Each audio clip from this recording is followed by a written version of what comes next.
திருச்சிற்றம்பலம். தென்னாருடைய சிவனை போற்றி, எந்நாட்டவருக்கும் இறைவா போற்றி. அனைவருக்கும் வணக்கம். நாம் இன்னைக்கு 2025ஆம் ஆண்டு மே மாதம் 14ஆம் தேதி மாறக்கூடிய குரு பெயர்ச்சியினுடைய பலன்களை பற்றி தான் பார்க்க போகிறோம். அதற்கு முன்னாடி நம்மளுடைய சேனலை சப்ஸ்கிரைப் பண்ணிக்கோங்க. மே மாதம் 14ஆம் தேதி குரு பகவான் ரிஷப ராசியிலிருந்து மிதுன ராசிக்கு பயிற்சி ஆகிறார். 5 ராசிகளுக்கு மிகப்பெரிய யோகத்தை வாரி வழங்க போறார். அதில் பார்த்துட்டீங்கன்னா உங்களுக்கு துலாம், தனுசு, கும்பம், ரிஷபம் மற்றும் சிம்மம் இந்த 5 ராசிகளுக்கு மிகப்பெரிய அதிர்ஷ்டங்களையும், மீதி இருக்கக்கூடிய ராசிகளுக்கு ஒரு மத்தியமமான ஒரு அமைப்பையும் நிச்சயமாக ஏற்படுத்தி கொடுப்பாரு அப்படிங்கிறது உண்மை. குரு அப்படின்னு சொல்லக்கூடியவர் முழுக்க முழுக்க அவர் ஒரு சுப கிரகம். யாருக்கும் பெரிய அளவுக்கு கெடுதலை செய்வதில்லை. 6ஆம் இடத்துல, 8ஆம் இடத்துல, 12ஆம் இடத்துல மறைந்தாலும் கூட ஒரு பிரச்சனைகளை கொடுத்து பின்பு நன்மைகளை கொடுப்பார் அப்படிங்கறத உண்மையை தவிர, குருவை பொறுத்த வரைக்கும் குரு பயிற்சி ஆகிறாரு அப்படின்னாலே அதீத நன்மைகளை தான் நமக்கு தரப்போகிறார் அப்படிங்கறத நம்ம மனசுல நினைச்சுக்கணும். அடுத்தது பாருங்க, மிதுன ராசிக்கு மட்டும் என்ன பண்ணுவாருன்னா, உங்க ராசிக்குள்ள வரும் பொழுது உங்களுடைய கெட்டது எல்லாத்தையுமே விலக்கி, கெட்ட சேர்க்கைகள், கெட்ட நண்பர்கள், கெட்ட தொடர்புகள் எல்லாத்தையுமே விலக்கி உங்களுக்கு நன்மைகளை மட்டுமே பெற்றுக் கொடுப்பார் அப்படிங்கிறது தான் இந்த குரு பயிற்சியினுடைய முழு பலன் ஆகும்.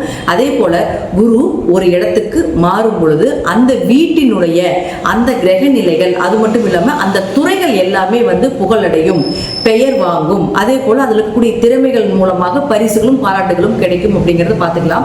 ஜாதகத்துல உங்க ஜாதகம் எப்படி வேணா இருந்துட்டு போகலாம், என்ன தசாபுத்திகள் வேணா நடக்கலாம், என்ன மாதிரி விஷயங்கள் இருந்தாலும் கூட குரு மிதுன ராசிக்கு வரும் பொழுது புதன் சார்ந்த விஷயங்கள் எல்லாமே பிரபலம் அடைவீங்க அப்படிங்கறத உண்மை. அது நான் என்னென்ன துறைகள்னு சொல்றேன், அந்த துறைகள்ல நீங்க இருக்கீங்களா அப்படிங்கறத பாருங்க. அதுல கல்வித்துறை, ஸ்கூல் சம்பந்தப்பட்ட விஷயங்கள், இன்ஸ்டிடியூட் சம்பந்தப்பட்டது, காலேஜ் சம்பந்தப்பட்ட கல்வித்துறைகள் அனைத்துமே பிரபலமாகும். தபால் துறை, தகவல் தொடர்பு துறைகள், சுற்றுலாத்துறை, போக்குவரத்து துறை, கம்ப்யூட்டர் சார்ந்த துறைகள், பினான்ஸ் சம்பந்தப்பட்டது, ஐடி துறை சம்பந்தப்பட்டது, புதிய புதிய கண்டுபிடிப்புகள் சம்பந்தப்பட்டது, ஜோதிடம், ஆன்மீகம் சம்பந்தப்பட்டது, கலைகள் சம்பந்தப்பட்டது, அதிலே கலைகளிலும் முக்கியமானது நகைச்சுவைகள் சம்பந்தப்பட்டது, திருநங்கைகள் சம்பந்தப்பட்டது, இது எல்லா துறையிலும் இருக்கக்கூடியவர்களும் பிரபலம் ஆவாங்க. அதே போல இந்த துறையில் இருக்கக்கூடியவர்களுடைய வீட்லையும் சுப நிகழ்ச்சிகள், திருமணம் சார்ந்த விஷயங்கள், நீங்க என்னெல்லாம் சக்சஸ் பண்ணணும், டிரான்ஸ்பர் ஆகணும், என்ன மாதிரி நீங்க உங்களுக்கு சாதகமான ஒரு நற்பலன்கள் வேண்டும் அப்படின்னு நினைக்கிறீங்களோ அது எல்லாமே நடக்கும். இது குறிப்பிட்டு துலாம், தனுசு, கும்பம், ரிஷபம், சிம்மம் அப்படின்னு இருக்கக்கூடிய ராசிகளாக இருந்தால் இன்னும் நான் சொல்வதை விட மிகுந்த நற்பலன்கள் அப்படிங்கிறது நிச்சயமாக கிடைக்கும் அப்படிங்கிறதுல மாற்றுக்கிறதே கிடையாது. அடுத்தது இது சார்ந்த துறைகள் மட்டும் இல்லாம இந்த ராசியில் இருக்கக்கூடிய உங்க ஜாதகத்தை எடுத்து பார்த்தீங்கன்னாலே தெரியும். உங்க ராசியில நான் சொன்ன 5 கட்டத்திற்குள்ள எந்த கிரகங்கள் இருந்தாலும் அந்த கிரகங்களுக்கு உண்டான வளர்ச்சியும் நிச்சயமாக கிடைக்கும். அது நான் என்னென்ன அப்படிங்கறத நான் சொல்ல போறேன்.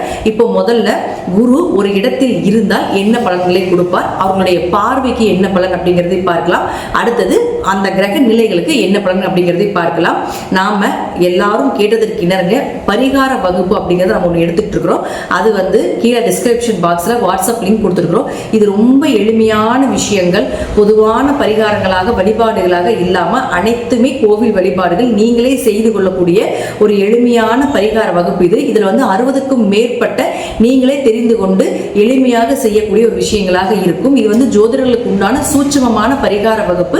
இதை நான் இப்போ உங்களுக்கு தரப்போற விருப்பம் இருக்கக்கூடியவர்கள் கீழே இருக்கக்கூடிய வாட்ஸ்அப் லிங்க்ல ஜாயின் பண்ணிக்கோங்க. இப்ப நாம ஒவ்வொரு ராசிக்கும் இந்த குரு பயிற்சி மூலமாக என்னென்ன நடக்கும் அப்படிங்கறத நம்ம பார்க்கலாம். ரிஷப ராசிக்கு உண்டான குரு பகவானுடைய பயிற்சி பலன்களை பத்தி பார்க்கலாம்.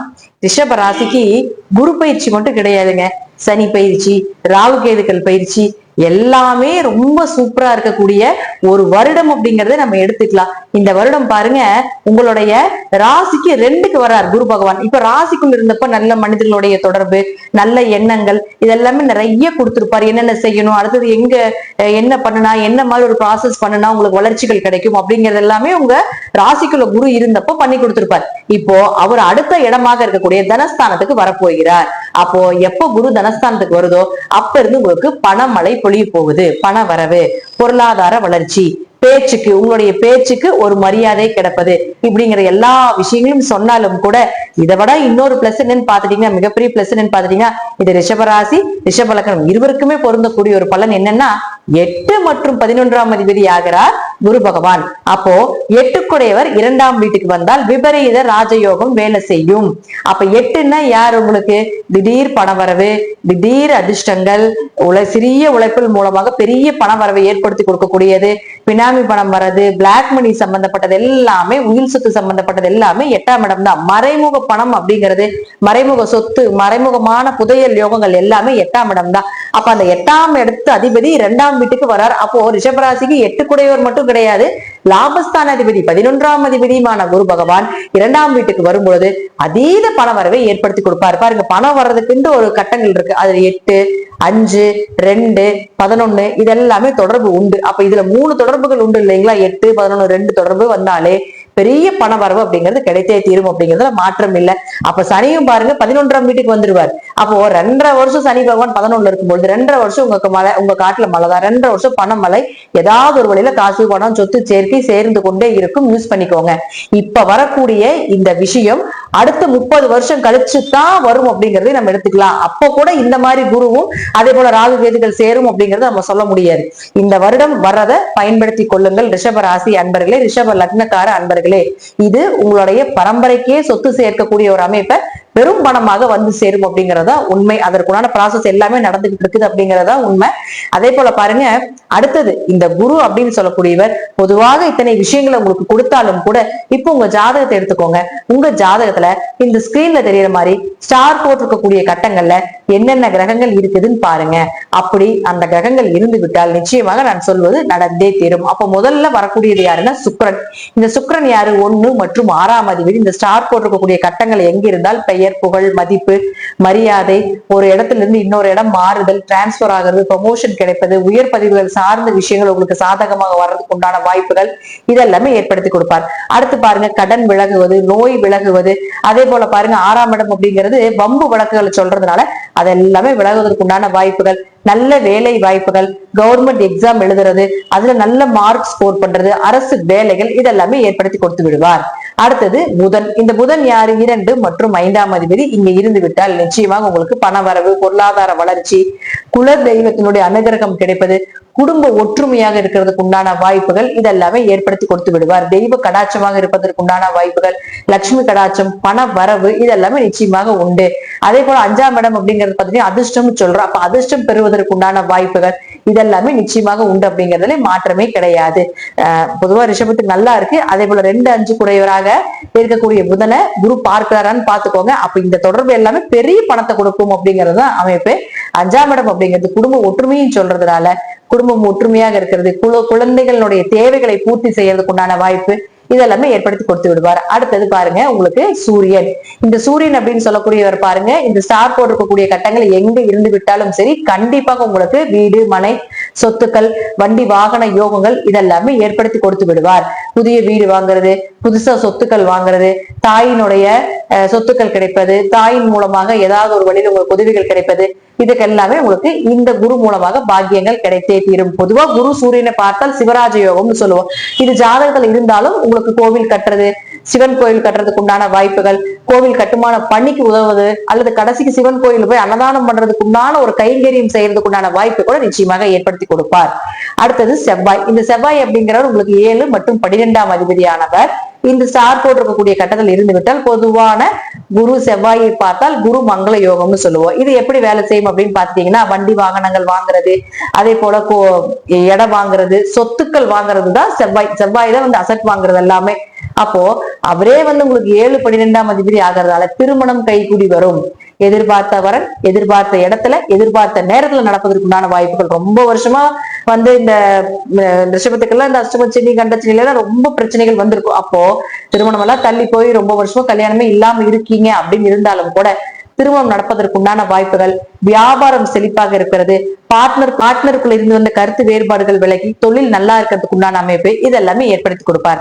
அப்ப அவரே 12ஆம் அதிபதியும் ஆகிறதுனால தீர்த்த யாத்திரை செல்வது, கணவன் மனைவி அந்யூன்யமாக இருப்பது, குடும்பத்தோடு சென்று வரக்கூடிய ஒரு அமைப்பு, அதே போல பயணங்கள் மூலமாக பணவரவு, நன்மைகள், நிம்மதி, மனசு திருப்தி இது எல்லாமே நிச்சயமாக ஏற்படுத்தி கொடுப்பார்.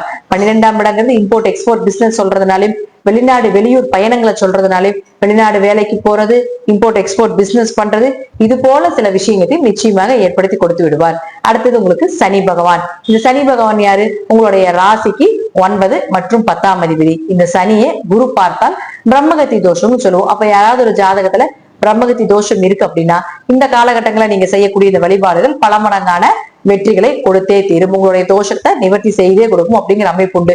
அப்ப குரு சனியை பார்த்தால் இந்த காலம் உங்களுக்கு பூர்வீக சொத்துக்கள், அப்பா மூலமாக உதவிகள் கிடைப்பது, அதே போல உயர்கல்வி படிப்பதற்குண்டான வாய்ப்புகள், வெளிநாட்டுல போய் படிப்பதற்குண்டான வாய்ப்புகள் இதெல்லாமே ஏற்படுத்தி கொடுப்பார். 10ஆம் இடம் அப்படிங்கிறது தொழில மட்டும் சொல்லாம 10ஆம் இடங்கிறது பதவியும் சொல்லும். 10ஆம் இடங்கிறது உங்களுடைய கர்மாவையும் சொல்லும். ஒருத்தருடைய கர்மா என்னங்கிறது அவருடைய 10ஆம் இடத்தை பார்த்தா நம்ம தெரிஞ்சுக்கலாம்.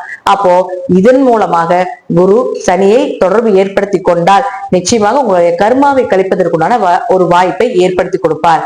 அதே போல பாருங்க, உங்களுக்கு இந்த 10ஆம் இடம் அப்படின்னு சொல்றது தொழில சொல்றதுனால தொழில் வளர்ச்சி, புதிய தொழில் தொடங்குவது, தொழில் ரீதியாக பல நபர்களை சந்திப்பது இதெல்லாமே ஏற்படுத்தி கொடுப்பார். பதவிங்கிறதுனால ஒரு பதவி அப்படிங்கிறது நிச்சயமா கிடைக்கும் அப்படிங்கிறதுல மாற்றமே இல்லை. ஏதாவது ஒரு பதவிகள் கிடைப்பதற்குண்டான வாய்ப்புகள் இதெல்லாமே இந்த குரு சனியை பார்க்கக்கூடிய காலகட்டங்கள்ல நிச்சயமாக நடந்தே தீரும் அப்படிங்கிற அமைப்பு உண்டு. அதே போல பாருங்க, இது ஜாதகத்துல தசாபுத்தின்னு ஒண்ணு இருக்கு. அந்த தசாபுத்தி படி நீங்க நல்லா இருந்து விட்டால், பொதுவாகவே தசாபுத்தி ஓரளவு இருந்தாலும் கூட இப்ப சனி ராகு கேது எல்லாமே ரொம்ப நல்லா இருக்கிறதுனால நிச்சயமா உங்களுக்கு ஒரு தசாபுத்தியே நல்லா இல்லைனாலும் கூட 60% நல்ல காலம் அப்படிங்கிறது ரிஷபத்துக்கு. தசாபுத்தியும் நல்லா இருந்து விட்டால் 200% மேல நான் சொல்லக்கூடிய கருத்துக்கள் நிச்சயமாக நடந்தே தீரும் அப்படிங்கிறதுலயும் மாற்றமே கிடையாது. நன்றி. மீண்டும் ஒரு நல்ல பதிவுல சந்திக்கலாம். திருச்சிற்றம்பலம், தில்லையம்பலம், ஸ்ரீ நரசிம்மர் திருவிகளே சரணம்.